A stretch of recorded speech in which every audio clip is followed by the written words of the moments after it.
Get on your knees and clean it. Maybe then you'll remember where you belong." The words sliced through the elegant ballroom with such icy certainty that even the string quartet seemed to hesitate.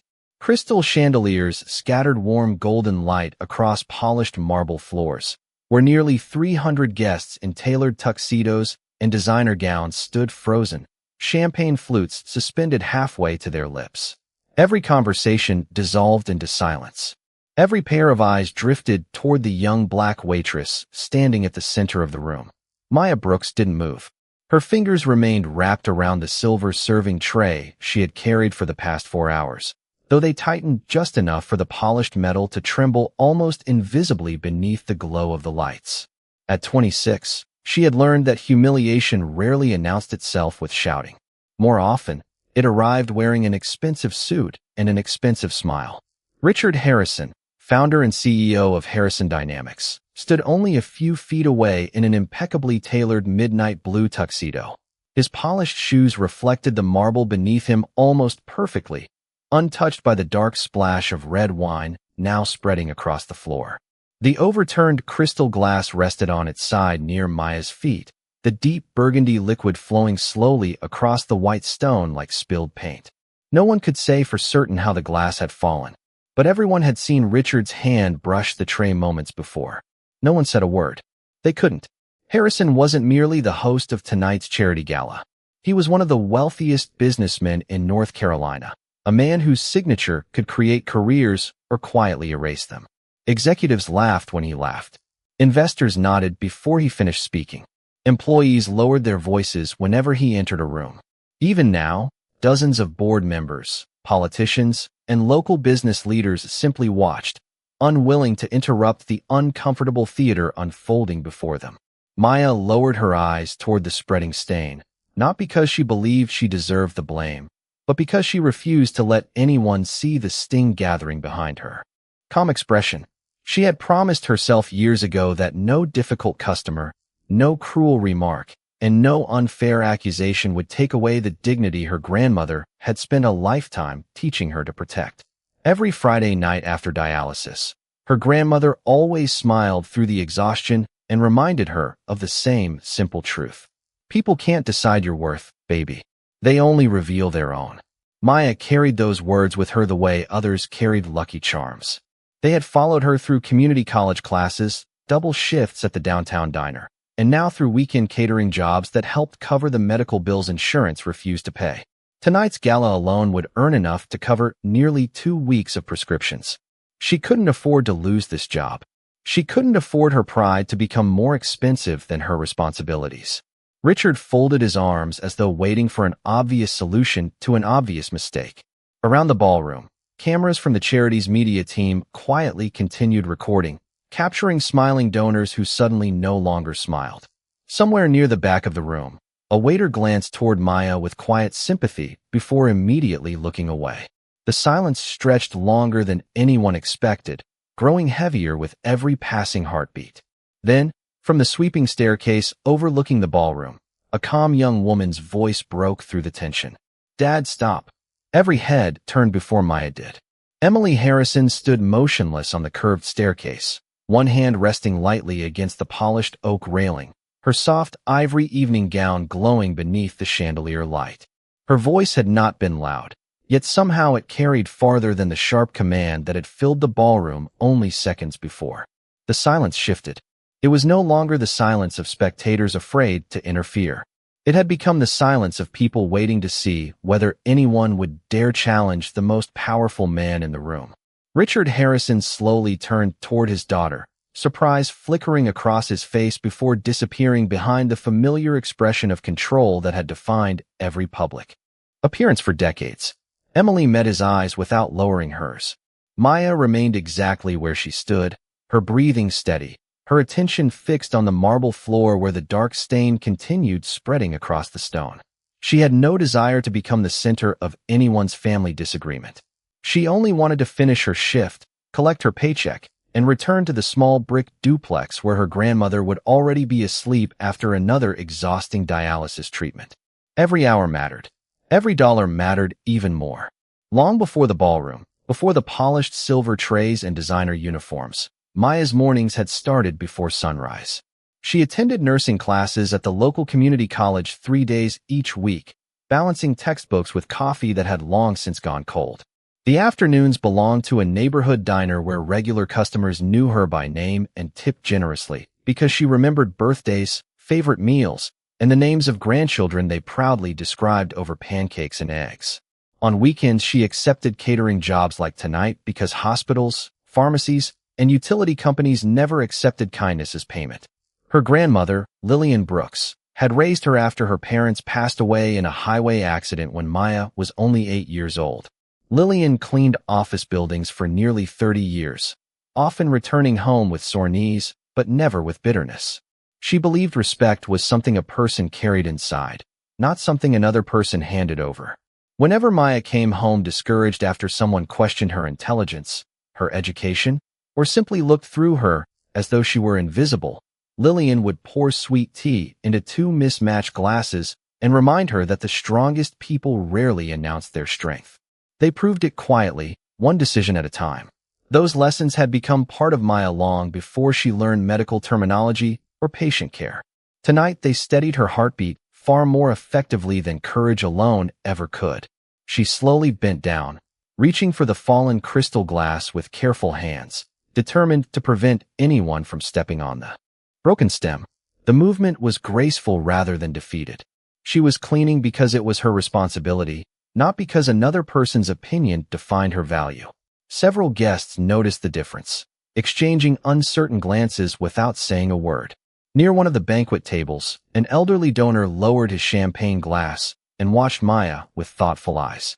Across the ballroom, a young server quietly picked up a clean towel, taking one hesitant step forward before stopping, unsure whether helping his coworker would be viewed as compassion or defiance. Above them all, Emily descended another step, then another, her heels making soft echoes across the grand staircase as she moved toward the ballroom floor, her expression calm but unmistakably determined. Richard Harrison watched his daughter descend the final steps without speaking. The faint smile he usually wore for investors and television cameras had disappeared, leaving behind the expression that had earned him a reputation inside boardrooms across the country. Calm, precise, unyielding. People who worked beside him often said he could end an argument with nothing more than a glance.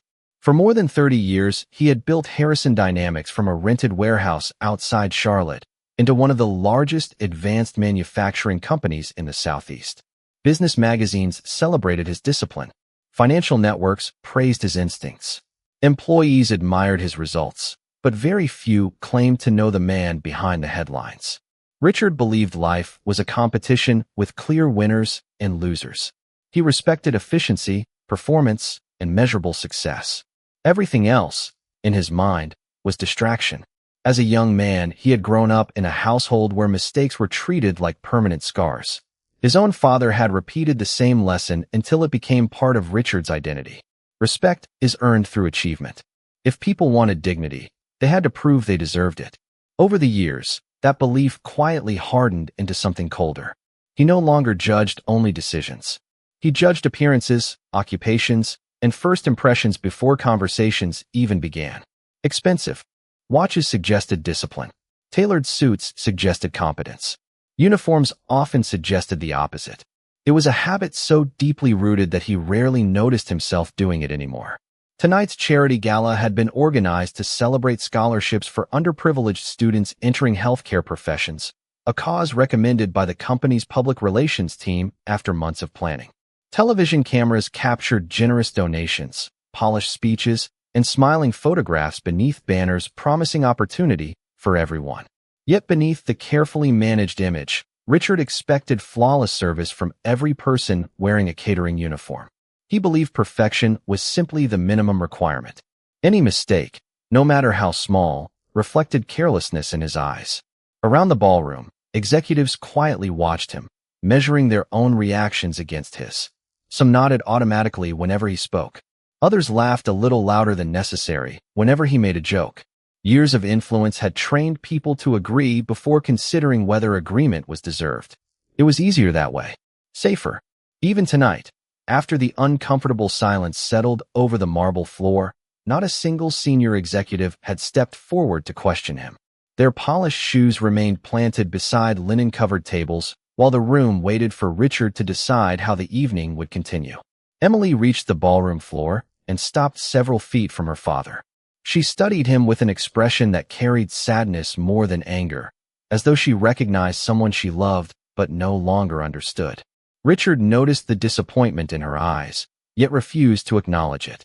His attention shifted briefly toward Maya, who had carefully placed the broken crystal glass onto her serving tray before rising slowly to her feet.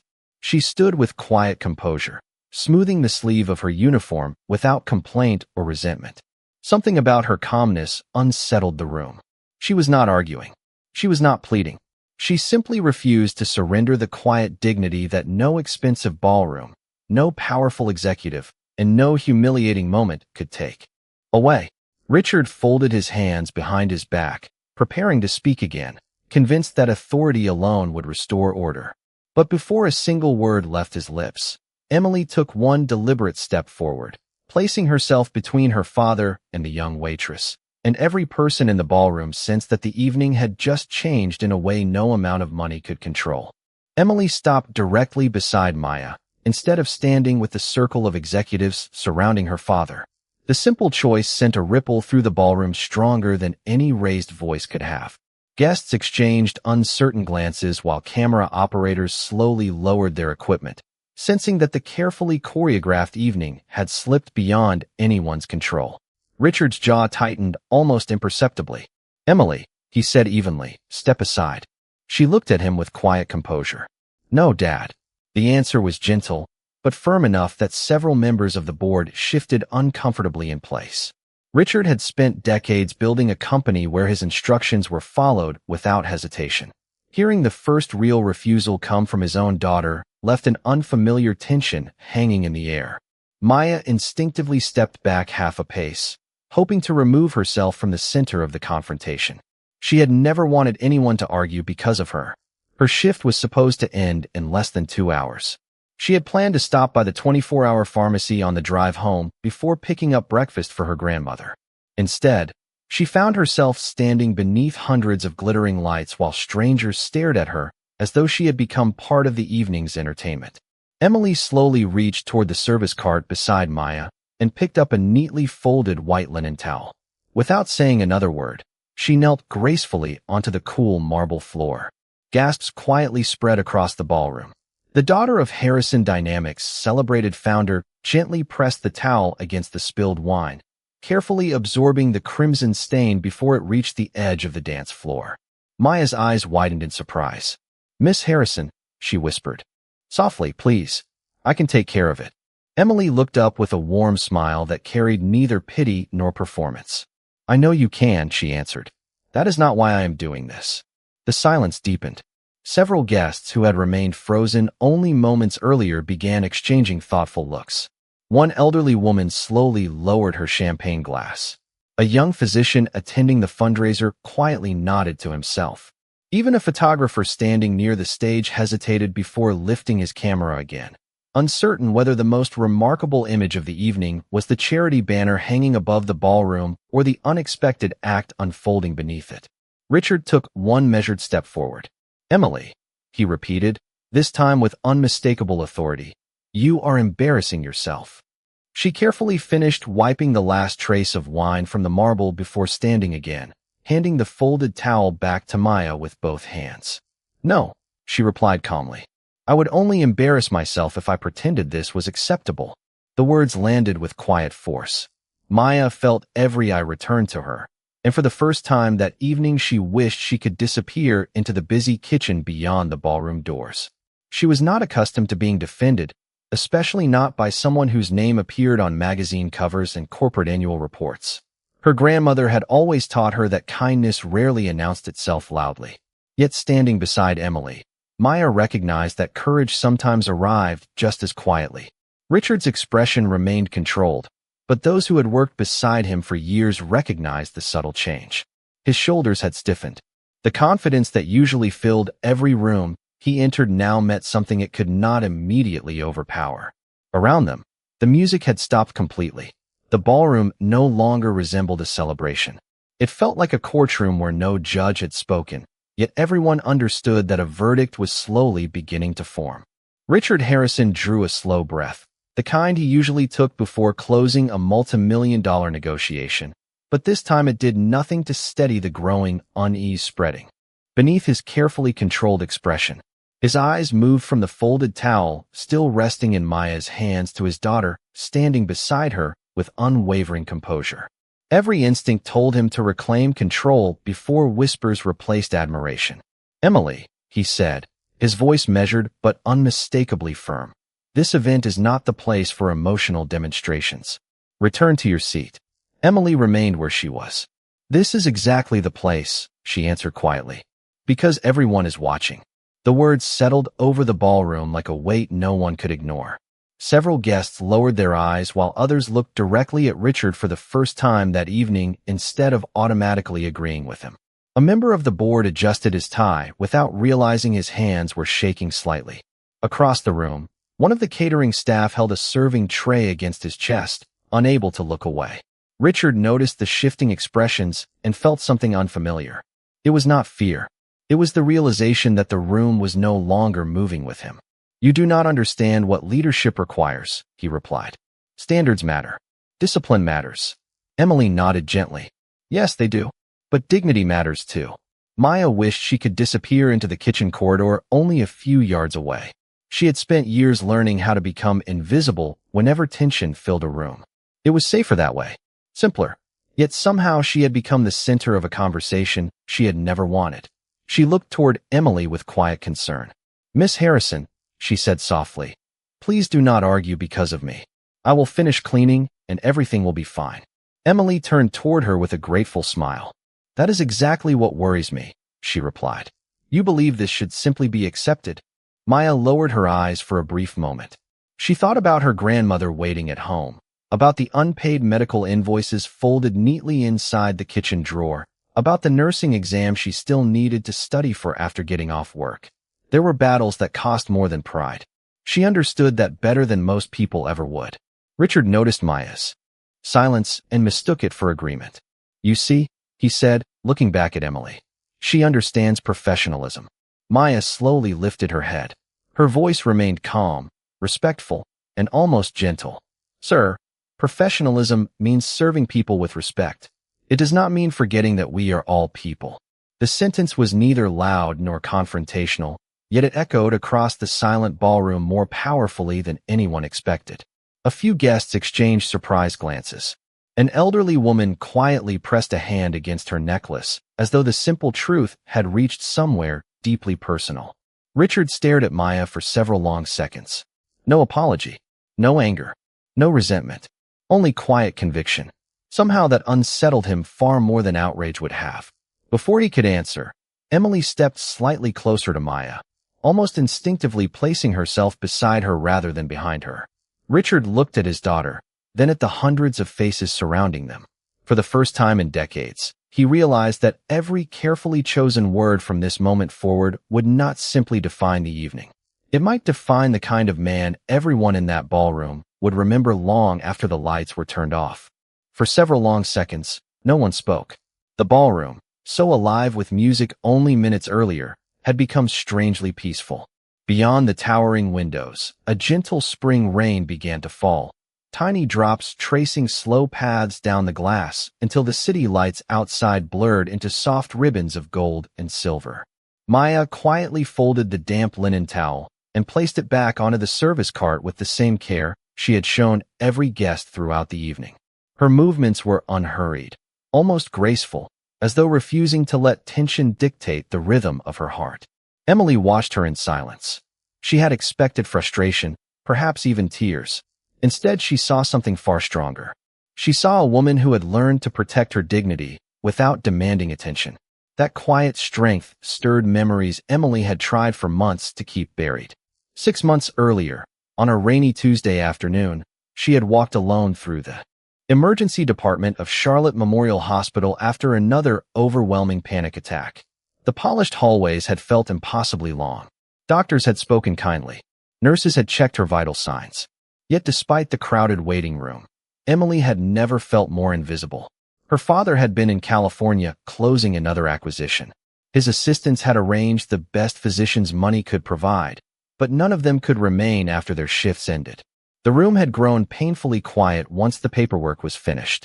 Emily remembered staring through the hospital window, watching rain collect along the parking lot, wondering why success could fill every calendar but leave so little room for simple human presence. Then someone had gently placed a warm paper cup of chamomile tea beside her. It was not part of any hospital service. It had simply appeared. She looked up and saw a young woman wearing a catering apron from the hospital cafeteria. The woman smiled softly and asked only one question. "Would you like someone to sit with you for a little while?" Emily had nodded without speaking. The woman never asked who she was. She never recognized the Harrison family name printed on the insurance documents lying across the chair. For nearly 3 hours, she simply listened. They talked about books, favorite childhood memories, gardens, thunderstorms, and the smell of fresh bread. Whenever silence settled between them, it felt comforting instead of awkward. Before leaving for her next shift, the young woman had folded a paper napkin into the shape of a tiny flower and placed it beside Emily's tea. "Storms always end," she had said with a gentle smile. "Sometimes they just take longer than we hope." Emily had carried that paper flower home inside her purse. It still rested inside the top drawer of her bedside table, slightly faded but carefully preserved. Standing in the ballroom now, she looked at Maya and realized that the same calm eyes, the same gentle voice, and the same quiet kindness had been standing in front of her all evening. Maya, however, had never recognized her. Or perhaps she had recognized her and chosen never to mention it. Either way, she had protected Emily's privacy without expecting gratitude. Emily slowly reached into the small evening clutch hanging from her wrist. Her fingers searched carefully until they found the delicate paper flower she had slipped into the bag that morning for reasons she could not explain. She looked at it for a brief moment, then lifted her eyes toward her father. The rain outside continued tapping softly against the tall windows as the ballroom waited for whatever truth was about to be spoken aloud. Emily slowly opened her hand, revealing the tiny paper flower resting in her palm. Its carefully folded petals had softened with time, but every crease remained exactly as it had been 6 months earlier. The ballroom grew so quiet that the faint tapping of rain against the towering windows seemed louder than the breathing of the guests. Richard looked down at the fragile piece of paper with visible confusion. "Do you know what this is?" Emily asked softly. He shook his head once. "The day I left Charlotte Memorial Hospital, I almost walked away believing that no one truly saw me. I was surrounded by specialists, assistants, and security personnel, but I had never felt so alone." She paused, her eyes drifting toward Maya. "Then someone sat beside me for nearly 3 hours without asking my last name, without asking what my family owned, and without expecting anything in return." Maya blinked, surprised by where the story was leading. Emily continued, her voice calm enough that every word carried naturally through the silent ballroom. "She brought me tea because she noticed my hands were shaking. She listened when I could barely speak. Before leaving, she folded this flower from a paper napkin and told me that storms always end." Emily carefully lifted the paper flower higher for everyone to see before turning completely toward Maya. I never forgot her face. Maya looked genuinely startled. "Miss Harrison, I did not realize." Emily smiled gently. "You did not know who I was. That is exactly why I trusted your kindness. You treated me like a human being before you ever knew my name." A quiet murmur spread through the guests. Several people looked from Emily to Maya, with entirely different expressions than they had worn only minutes earlier. An elderly physician attending the fundraiser slowly removed his glasses, wiping them with a folded handkerchief as though absorbing the unexpected truth. One of the television camera operators cautiously raised his lens again, no longer recording a glamorous charity event, but a moment no public relations team could have scripted. Richard remained perfectly still. His eyes moved from the paper flower to Maya, then back to his daughter. Fragments of conversations returned to him. Emily had once mentioned a stranger who had changed the hardest afternoon of her life. He remembered dismissing the story as an emotional reaction to stress. He had never asked who the woman was. He had never wanted to know. Now the answer stood only a few feet away, wearing a catering uniform with a simple embroidered name tag that read Maya. His carefully ordered view of the evening began quietly unraveling. The woman he had publicly humiliated was the same person who had offered comfort to his daughter without seeking recognition, reward, or advantage. Maya lowered her eyes, almost embarrassed by the attention. "I only stayed because she looked like she needed someone," she said softly. "Anyone would have done the same." Emily gently shook her head. "No," she replied. "Not everyone did." Those 4 words settled into the room with extraordinary weight. Richard noticed the faces surrounding him. Executives who usually admired his confidence now watched him with thoughtful silence. Donors who had applauded his generosity only an hour earlier waited without speaking. The banners celebrating compassion, hanging from the ballroom walls, suddenly felt painfully real. Richard looked at Maya again, and for the first time that evening he no longer saw a waitress standing beside a service cart. He saw the woman who had quietly carried his daughter through one of the darkest days of her life, while asking for absolutely nothing in return, and in that single overwhelming realization, every assumption he had made about worth, status, and dignity began to collapse. Richard Harrison stood without speaking, his hands slowly falling to his sides as though the weight of everything he believed had become impossible to carry. The ballroom waited.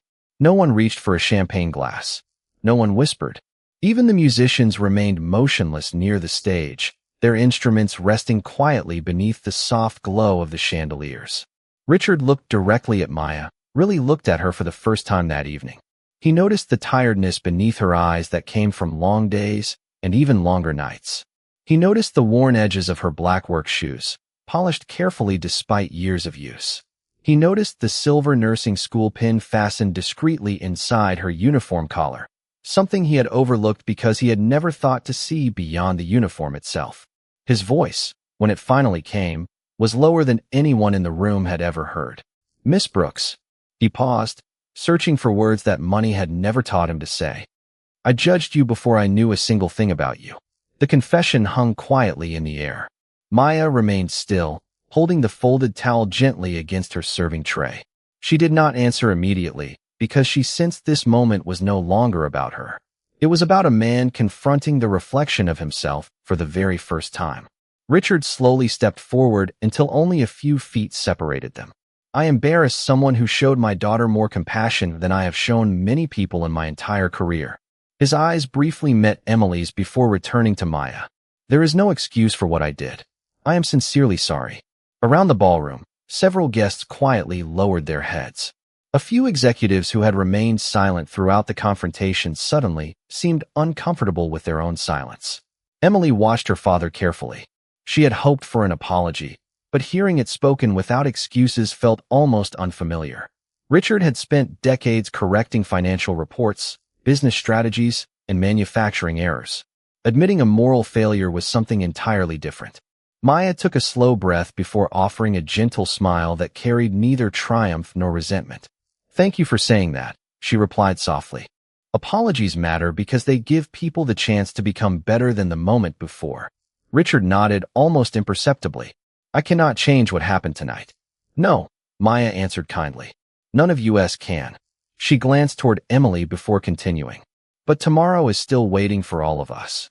Those simple words settled over the room more deeply than any speech delivered from the ballroom stage earlier that evening.